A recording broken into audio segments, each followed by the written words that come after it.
Dans la paracha de Vayesh, on nous raconte quand Yosef se trouvait en prison, et là-bas il a écouté les rêves des ministres de Pharaon avant de les interpréter. Et on nous raconte comme ça. Le maître échanson raconta son rêve à Yosef et lui dit: dans mon rêve, et voici une vigne devant moi. Et dans la vigne, il y avait 3 sarments, et desquels bourgeonna, ses fleurs avaient fleuri, et ses grappes avaient mûri en raisin. Le Talmud explique ça dans le sens profond. Qu'est-ce que cela veut dire que ces fleurs avaient fleuri? Alta Nitza, c'est arrivé le moment du peuple juif d'être délivré. Ça, c'est la première partie dans le rêve. Deuxième partie, lorsqu'il dit Ivshilu Eshkelote Anavim, que ces grappes avaient mûri en raisin, eh bien, le Talmud explique que c'est arrivé le moment des Égyptiens de boire ces raisins, c'est-à-dire de boire cette coupe de vertige, ce kos atarella, donc de le boire. Qu'est-ce qu'on voit ici? Que la première étape, il y a la délivrance du peuple juif, et après le châtiment des nations.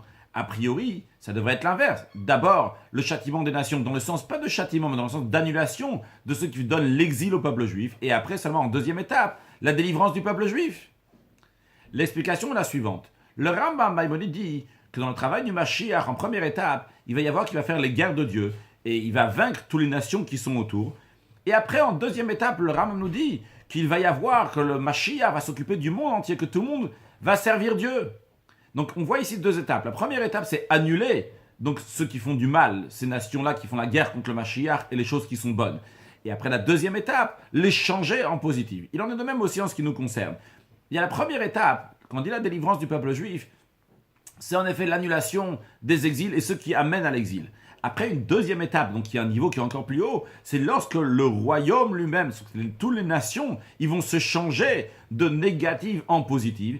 Quand on dit ici que les Égyptiens vont boire cette coupe de vertige, ce kos atarel, à ce coupe de vin, c'est comme quand quelqu'un il boit du vin qui devient saoul, et à ce moment-là, il perd la raison, il perd aussi donc toutes les souffrances qu'il a, il perd pas toutes les souffrances, mais dans le sens que ce qui lui fait mal au cœur va partir. Et bien là aussi ici, ce qui était mal, c'est chez les Égyptiens maintenant, va se changer en bien, ce qu'on appelle dans la Kabbale et la Chassidoute. La première étape s'appelle Idkafia, courber le mal. C'est la première étape de la délivrance du peuple juif. Après la deuxième étape, c'est lorsque les nations se changent entièrement en bien. Ça, c'est l'étape à se changer entièrement en bien, qui va être très prochainement avec la venue de Mashiach. Now.